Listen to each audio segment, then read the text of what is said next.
How the Grinch Stole Christmas.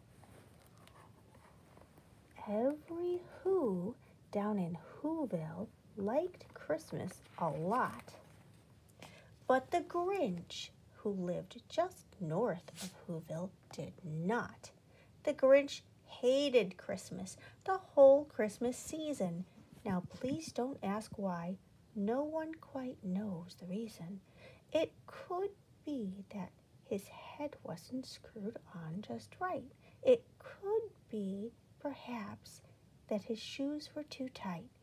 But I think that the most likely reason of all may have been that his heart was 2 sizes too small.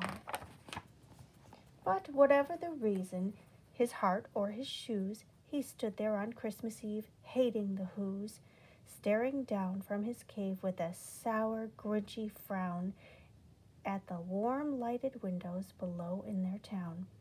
For he knew every Who down in Whoville beneath was busy now hanging a mistletoe wreath.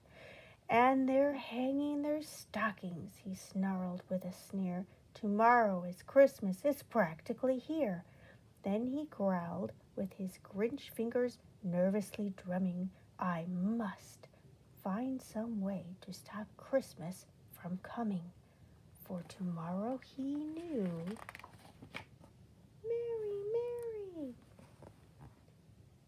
All the Who girls and boys would wake bright and early. They'd rush for their toys, and then, oh, the noise, noise, noise.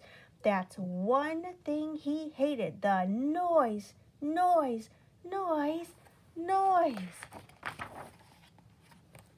Then the Whos, young and old, would sit down to a feast, and they'd feast, and they'd feast, and they'd feast, feast, feast, feast. They would feast on Who pudding and rare Who roast beast, which was something the Grinch couldn't stand in the least. And then they'd do something he liked least of all. Every Who down in Whoville, the tall and the small, would stand close together with Christmas bells ringing. They'd stand hand in hand, and the Whos would start singing.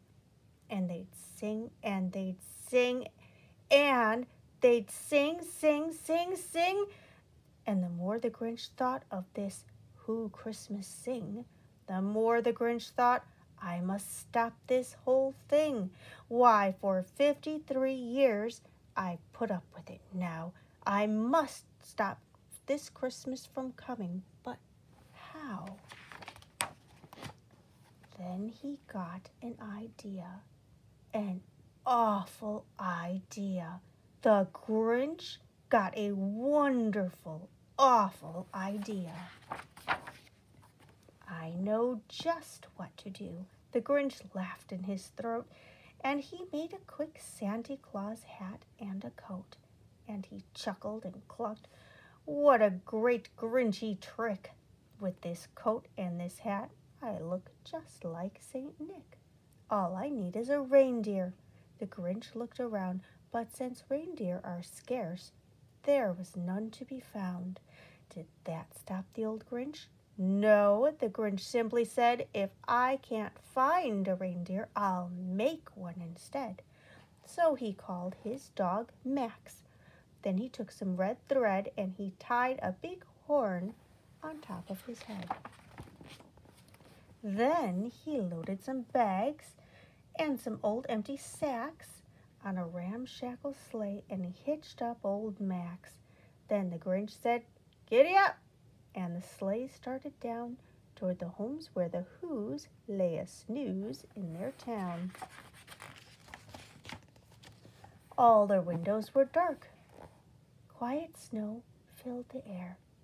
All the Whos were all dreaming sweet dreams without care when he came to the first little house on the square. This is stop number 1, the old Grinchy Claus hissed, and he climbed to the roof, empty bags in his fist. Then he slid down the chimney, a rather tight pinch, but if Santa could do it, then so could the Grinch. He got stuck only once, for a moment or two. Then he stuck his head out of the fireplace flue, where the little Who's stockings all hung in a row. These stockings, he grinned, are the first things to go. Then he slithered and slunk with a smile most unpleasant around the whole room, and he took every present: pop guns, bicycles, roller skates, drums, checkerboards, tricycles, popcorn, and plums, and he stuffed them in bags. Then the Grinch very nimbly stuffed all the bags one by one up the chimney. Then he slunk to the icebox. He took the Who's feast. He took the Who pudding. He took the roast beast.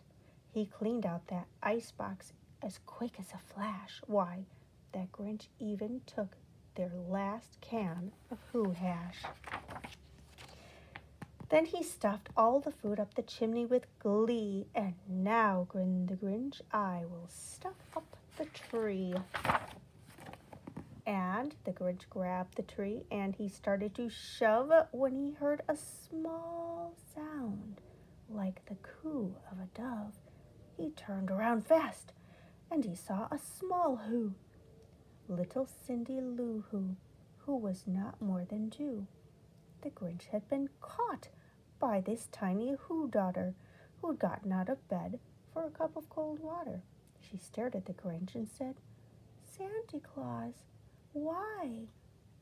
Why are you taking our Christmas tree? Why? But you know that old Grinch was so smart and so slick, he thought up a lie, and he thought it up quick. Why, my little tot, the fake Santa Claus lied. There's a light on this tree that won't light on one side, so I'm taking it home to my workshop, my dear. I'll fix it up there and bring it back here. And his fib fooled the child. Then he patted her head, and he got her a drink, and he sent her to bed. And when Cindy Lou Who went to bed with her cup, he went to the chimney and stuffed the tree up. Then the last thing he took was the log for their fire. Then he went up the chimney himself, the old liar. On the walls he left nothing but hooks and some wire.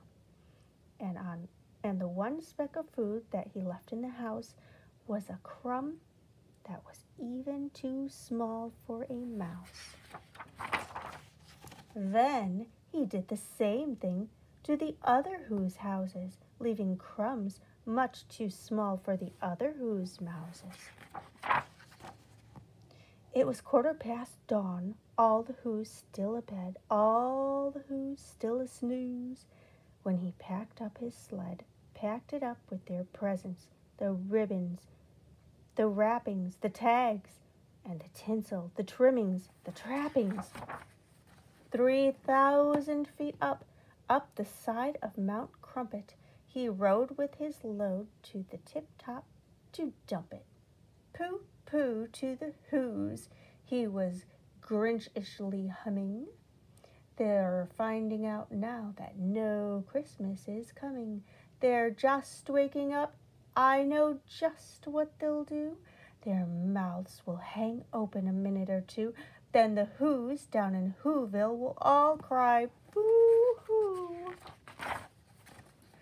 That's a noise, grinned the Grinch, that I simply must hear. So he paused, and the Grinch put his hand to his ear. And he did hear a sound rising over the snow. It started in low, then it started to grow. But the sound wasn't sad. Why, this sound sounded merry. It couldn't be so, but it was merry, very. He stared down at the Whoville. The Grinch popped his eyes, then he shook. What he saw was a shocking surprise. Every Who down in Whoville, the tall and the small, was singing without any presents at all. He hadn't stopped Christmas from coming. It came. Somehow or other, it came just the same. And the Grinch, with his Grinch feet ice cold in the snow, stood puzzling and puzzling. How could it be so? It came without ribbons. It came without tags. It came without packages, boxes, or bags. And he puzzled 3 hours till his puzzler was sore. Then the Grinch thought of something he hadn't before. Maybe Christmas, he thought, doesn't come from a store. Maybe Christmas, perhaps, means a little bit more. And what happened then? Well, in Whoville they say that the Grinch's small heart grew 3 sizes that day, and the minute his heart didn't feel quite so tight, he whizzed with his load through the bright morning light, and he brought back the toys and the food for the feast, and he himself, the Grinch, carved the roast beast.